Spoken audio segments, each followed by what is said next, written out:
Bill Medley, the immortal baritone of the Righteous Brothers, the man who turned love songs like You've Lost That Lovin Feelin and Unchained Melody into the collective memory of an entire generation, always appeared before the public as steady, calm, unshakable. But few ever knew that for more than 3 decades, he lived a second life no one could have imagined. A life filled with secrets, hidden losses, and storms of the soul he had to swallow just to keep standing on stage. While the world saw a musical icon, behind the curtain was a man facing the brutal murder of his ex-wife. The moment he found his soulmate Bobby Hatfield collapsed dead just before a performance, the terror of losing his voice after cancer surgery, and the quiet passing of his final wife after years of illness. 30 years, 2 lives, one for the audience, and one he had to live in silence, as if even breathing too hard might shatter whatever remained. Today, those truths are finally surfacing. And before we step into the journey of a man who hid half his life from the world, leave a heart in the comments as a gesture of solidarity for Bill Medley, who kept standing under the spotlight only to shield the very pains and tragedies that took him half a lifetime to face. Before his life veered into a path marked by loss, Bill Medley was simply living like any ordinary young man, unaware that this quiet stability would one day be torn apart by events that left wounds that would never fully close. Bill Medley was born on September 19, 1940, in Los Angeles, California, into a family where music wasn't entertainment, but daily life. His father played guitar, his mother was a singer. Both quickly noticed their son's sharp ear and natural voice. Long before adulthood, Medley was already familiar with the stage. He sang in the church choir and learned piano and guitar as part of everyday living rather than out of any career ambition. In high school, instead of chasing sports or teenage thrills, Medley spent most of his time in the music room. It was during this period that he formed the doo-wop group The Paramours, which included his childhood friend Bobby Hatfield. They won a local talent competition, recorded a few singles, and gained a bit of attention, but not enough to break out of being a school band. When everyone went their separate ways after graduation, the group dissolved. Medley continued pursuing music more seriously, enrolling at Los Angeles City College to refine his skills. Looking back, there was no burst of genius moment in Bill Medley's youth. Everything was built from small, steady steps, from family to church, from practice rooms to school performances. Yet it was precisely these seemingly ordinary foundations that placed Medley in the exact position he needed before his life entered a new chapter, one where music would lift him onto great stages and where private losses would begin to follow him. If childhood was where Bill Medley first discovered sound, then the early years of his career were when those sounds began shaping his life, no longer just a pure passion, but the true path that would lead him into the world of professional music. After finishing high school and continuing his musical studies at Los Angeles City College, Medley spent most of his time in a small self-built studio, composing and experimenting with his signature deep baritone. This was no longer making music for pleasure. He wanted to carve out a distinct voice in a market crowded with identical pop singers. In 1962, everything changed when Medley reunited with his old friend Bobby Hatfield. They quickly recognized the perfect contrast between their voices. Medley's powerful, rich, emotional low register and Hatfield's soaring high notes that seemed to slice through the air. That natural complement convinced them to form a new duo, the Righteous Brothers. It didn't take long before the pair signed with the independent label Moonglow Records and released their first single, Little Latin Lupe Lu. The song didn't become a national phenomenon, but it drew enough regional attention to lift the Righteous Brothers out of the nightclub circuit. And that ripple of popularity reached someone with even greater influence, the team at Phyllis Records. In 1963, they signed a new contract and entered a bigger arena. Soon after, the Righteous Brothers released the song that would later be seen as a historic milestone, You've Lost That Lovin Feelin, written by legendary duo Barry Mann and Cynthia Weil. When the soaring chorus collided with Medley's deep drilling baritone, audiences weren't just hearing a song, they were witnessing a sound that had never existed before. The track shot straight to #1 became a monument of its era and secured the Righteous Brothers a place among the most influential artists of the 1960s. From boys singing in churches and makeshift studios, they had become a national sensation. Their strangely harmonious contrast in vocals, paired with emotionally rich arrangements, carried them from small stages to major television programs and national charts. For Bill Medley, the most surprising thing wasn't the success of the song. It was the feeling of seeing audiences sing every word back to him. That moment confirmed that his music was no longer his private world. It had entered the lives of others. Audiences loved them for their raw, unembellished vocals.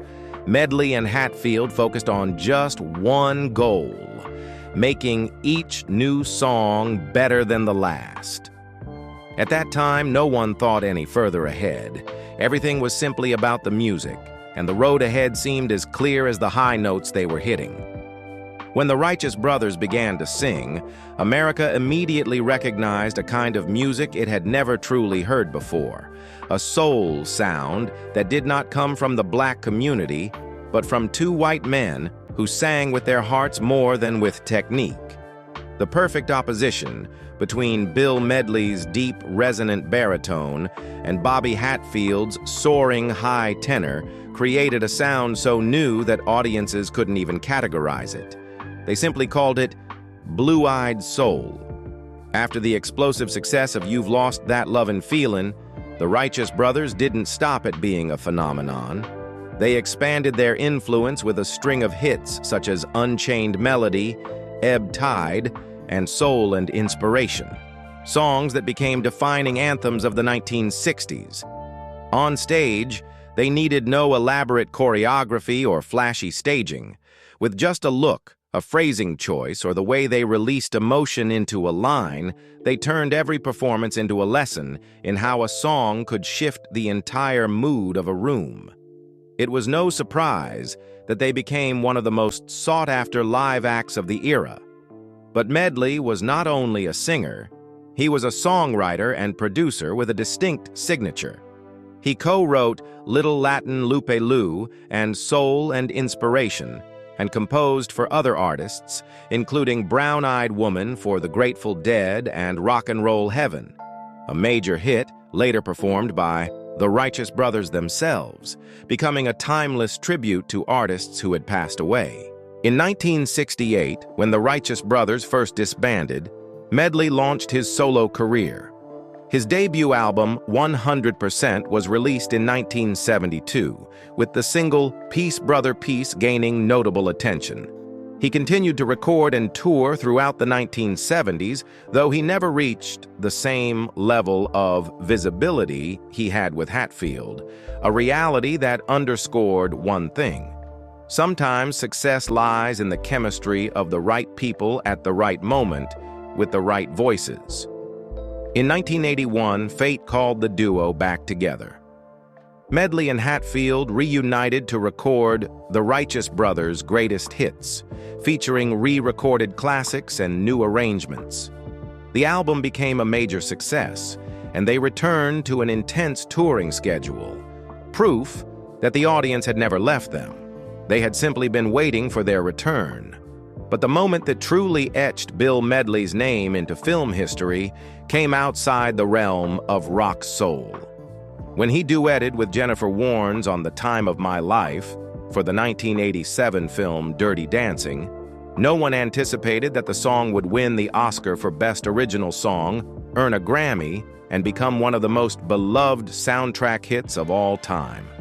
Bill Medley's solo career continued well into the 1990s and 2000s, with albums such as The Best of Bill Medley and Damn Near Righteous, featuring collaborations with legends like Brian Wilson and Phil Everly.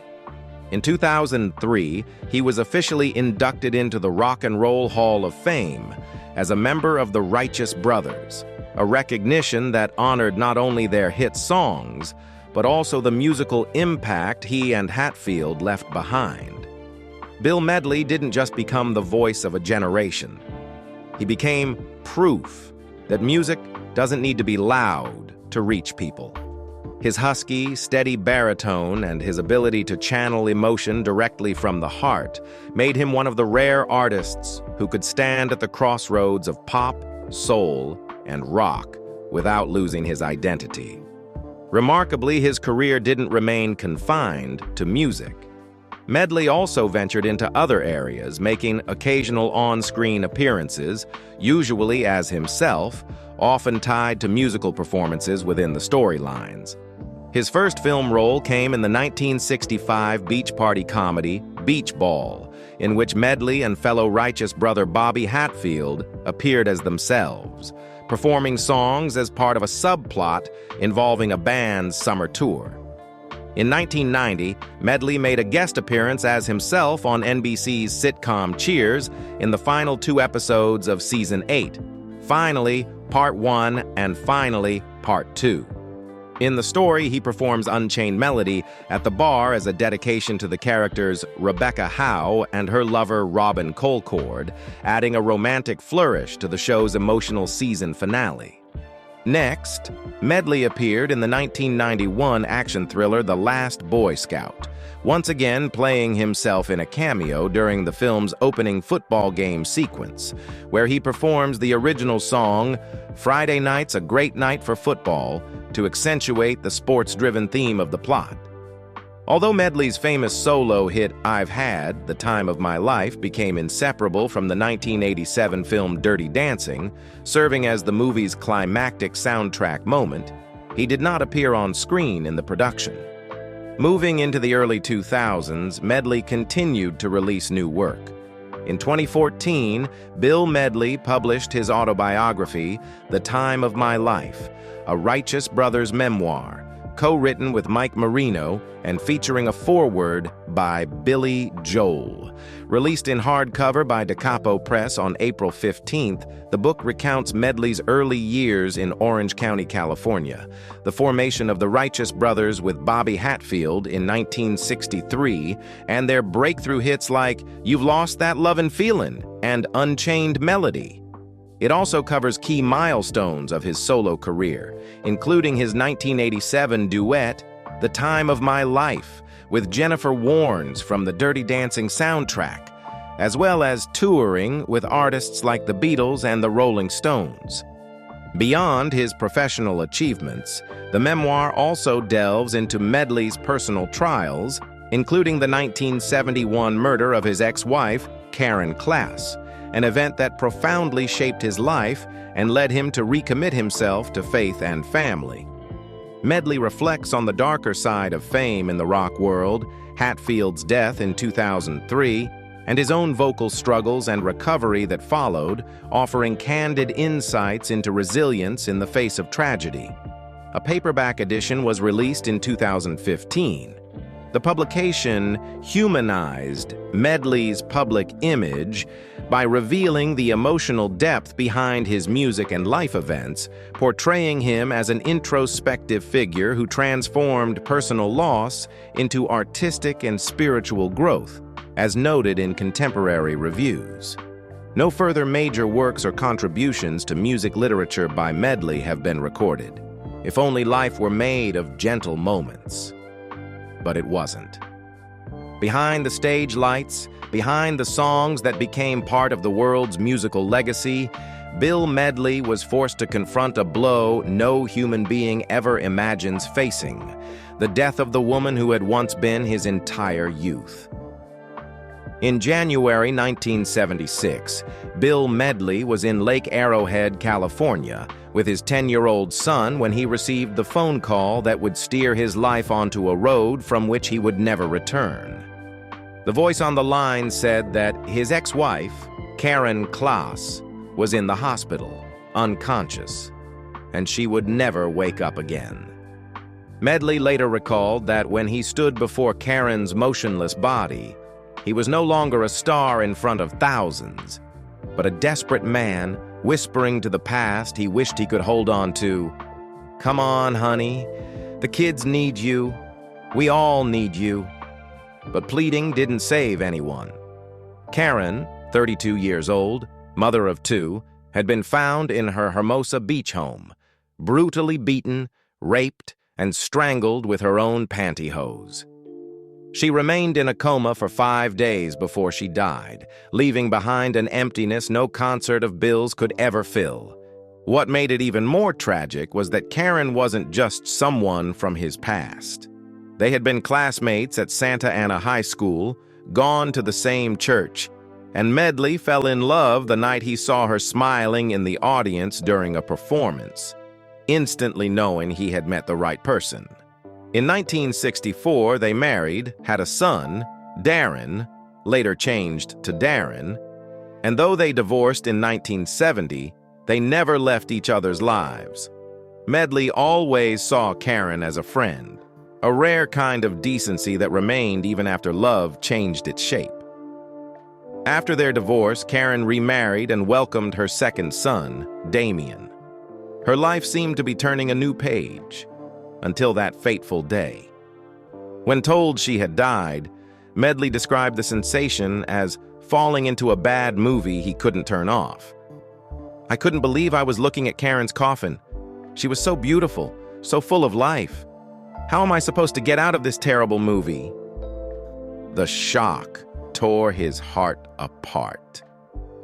Once a musician with a steady rhythm of life, he became a man haunted by grief, and a single father desperately trying to protect his son's world from collapsing along with his own. He left the stage, stopped touring, and abandoned everything temporarily just to help Darren stand firm. A silence that lasted 6 years, traded for a peace he was never sure he would find again. But the pain refused to rest. The killer vanished like a ghost. All anyone knew was that he had a beard, long hair, and had been wandering the neighborhood. Decades passed, each year adding a new layer of doubt, a sleepless night, a question no one could answer. Who killed her? And why? 41 years later, the final answer emerged. Thanks to familial DNA testing, police identified Karen's killer as Kenneth Troyer, a criminal who had escaped from a detention facility. He had died in 1982 in a shootout with police. When Medley heard the name, he admitted he once thought he might know the man who killed his wife, but then realized, thank God I didn't know him. He just seemed to fall out of the sky. The killer had no personal motive. He had simply been roaming the neighborhood, looking for a house that was easy to break into, and Karen Klaas, unaware and defenseless, became the victim of a terrifying randomness. Medley said he was grateful Troyer was dead, because he wasn't sure he could have stood in court and looked into the eyes of the man who destroyed his family. "I thought I wanted to face him, but now I'm grateful I didn't have to." After the press conference confirming the killer's identity, Medley said the case being closed didn't erase the pain, but at the very least, it returned to him one thing he had lost for decades: the truth. And sometimes, that alone is enough for a person to breathe again. Today, Bill Medley still sings. He is completing a song dedicated to Karen, titled "Beautiful Lady," a belated farewell to the woman fate had stolen too soon. "The stage has always been my salvation," he said, but audiences never knew. Every time he sang, a part of his heart was still singing for Karen. But Karen was not the only woman who stepped into Bill Medley's life. Love came to him many times, in many forms, and each marriage left its own imprint. Gentle, brief, or lasting, but never entirely peaceful. After divorcing Karen in 1970, Bill Medley did not choose to live alone. In 1972, he married Suzanne Carol Robertson. It was a marriage born during a period when Medley was trying to mend himself after his first heartbreak. But between stage lights and relentless touring, they never found common ground. The marriage was annulled in 1982, leaving behind more questions than answers. Like a musical note that vanished before it had the chance to ring out. That same year, before the public could even make sense of what had happened, Medley entered his third marriage with Janice Gorham. But it was a love that passed through his life so quickly it left no scars. The marriage ended almost as soon as it began, as if Medley had knocked on a closed door only to realize his heart wasn't ready to set itself down anywhere whole. If the second and third marriages were attempts to outrun loneliness, then the fourth was the true place of rest. On July 9, 1986, Bill Medley married Paula J. Vasu, a woman who didn't come to ask him about his past, but stood beside him as if she were the missing piece life had owed him for far too long. Paula had been the general manager of the club Medley co-owned, and it was in that setting that they met, not as idol and fan, but as two adults choosing to see each other exactly where their inner emptiness aligned.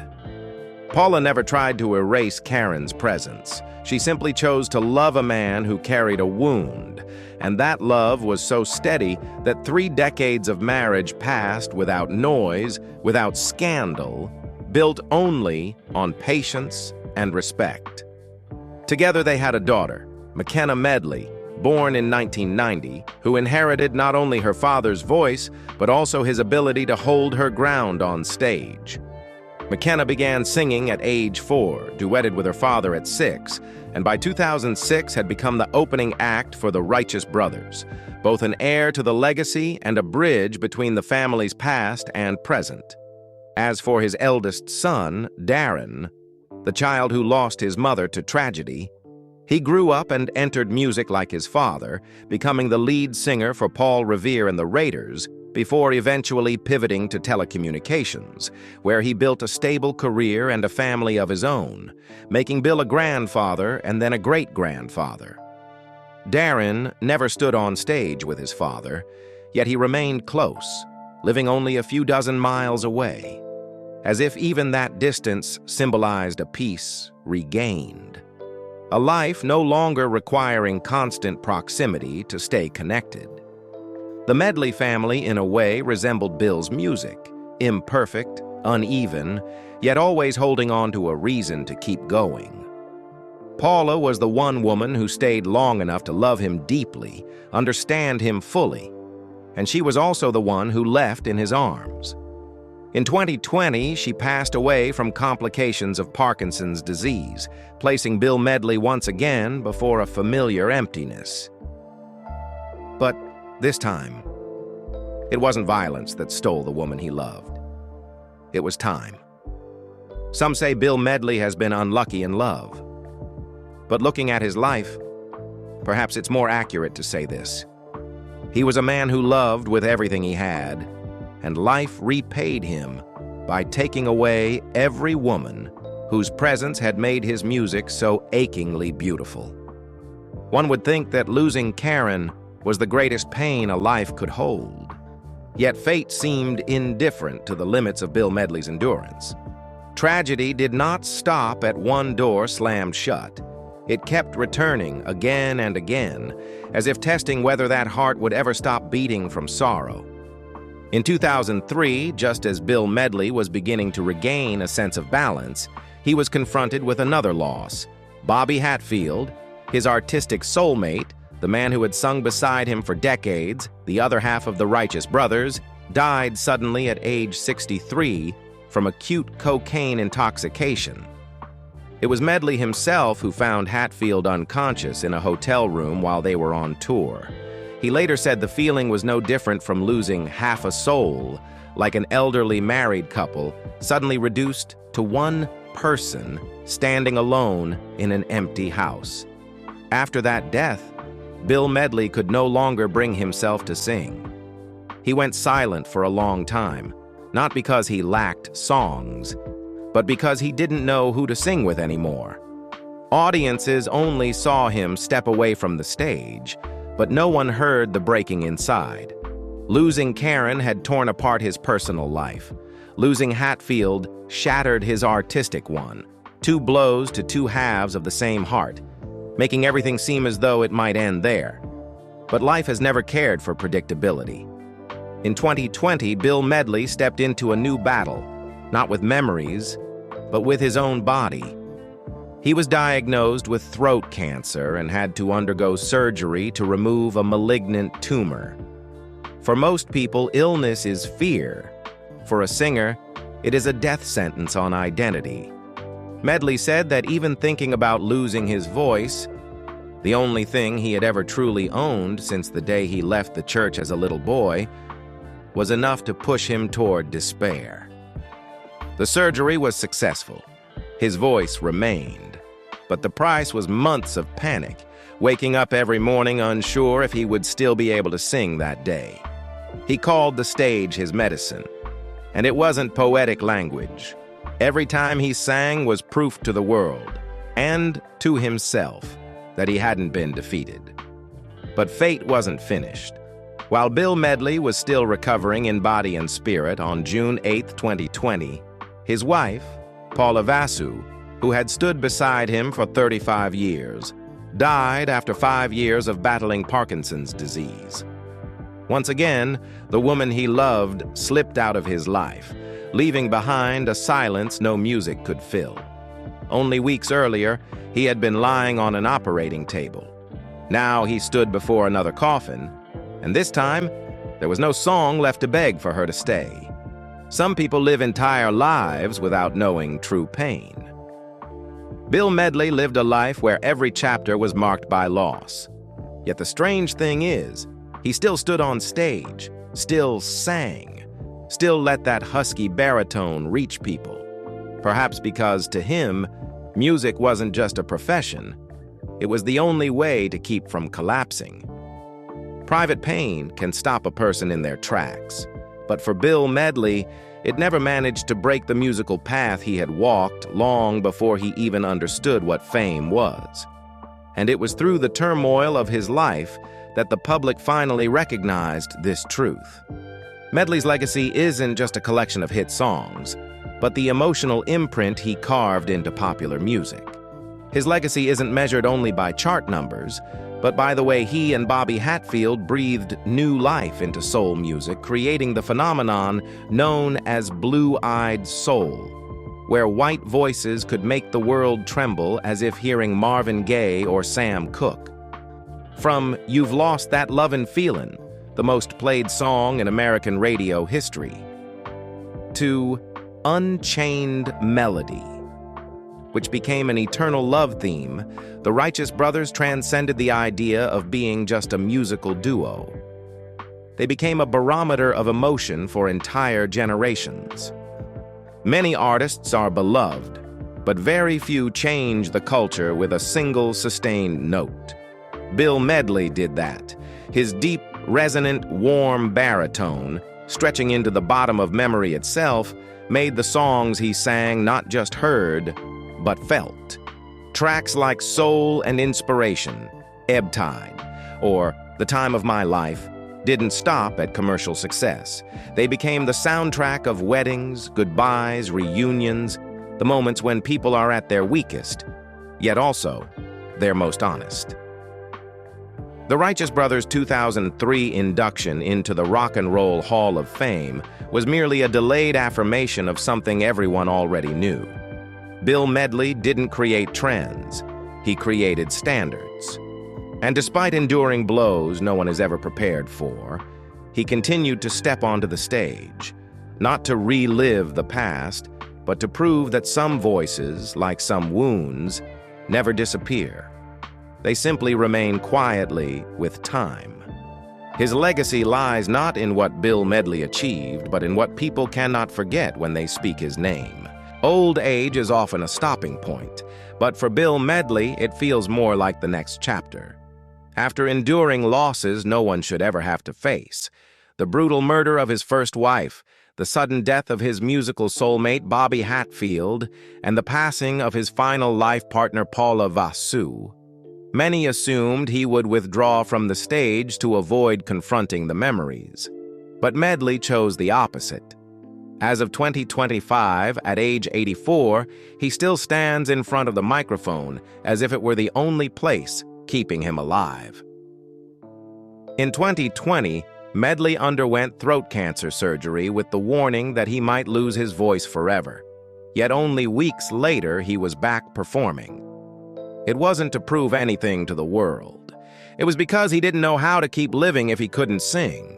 The stage became the one place where pain could not drown him, a kind of medicine only those who have stood on the edge of breaking can truly understand.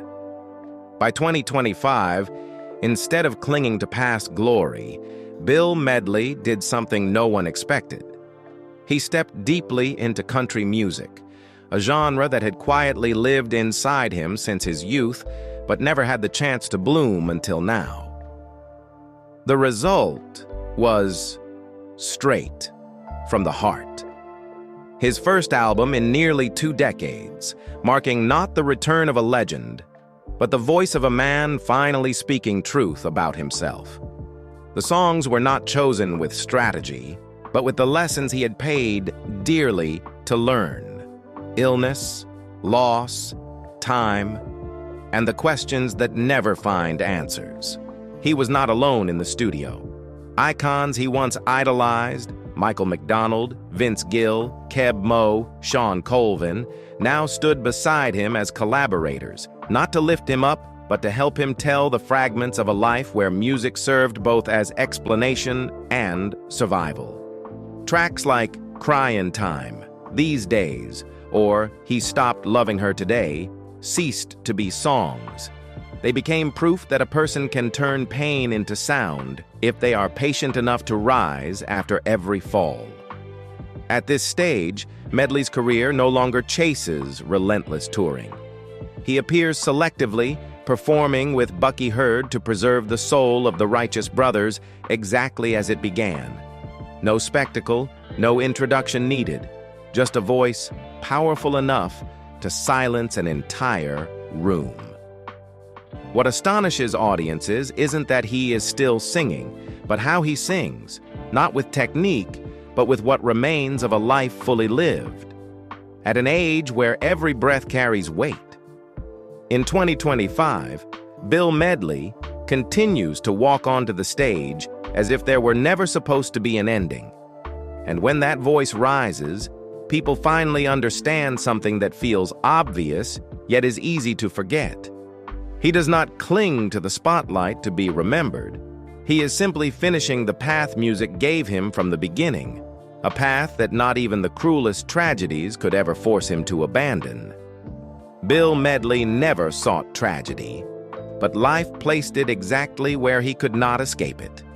What people remember about him is not just the global hits, but the way he kept stepping onto the stage after everything that once gave his life meaning had slipped away. He sang so he wouldn't drown. Each time he lifted his voice, he forced himself to keep living. Not everyone can do that. And perhaps that is the truest image of Bill Medley at this age. An old man standing in the wings, microphone trembling slightly in his hand, yet still taking a long, steady breath before walking out, just as he has done for more than 60 years. He no longer chases glory or hopes for more awards. The only thing he wishes for, whether in his mind or beneath the faint music playing behind him, is a simple prayer for an ordinary, peaceful life. It is in that very wish that Bill Medley becomes unforgettable.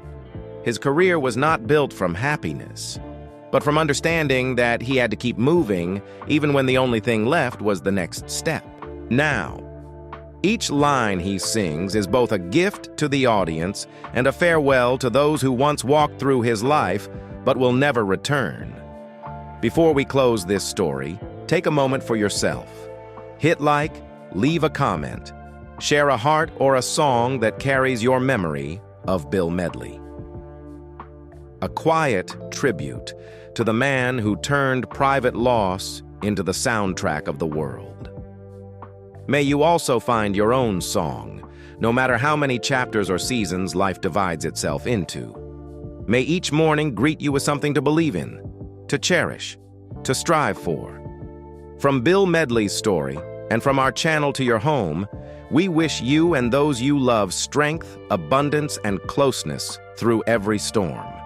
And if you want to stay with the lives that once existed in 2, 3, or even many versions behind the spotlight, subscribe and journey with us, because this path is far from over.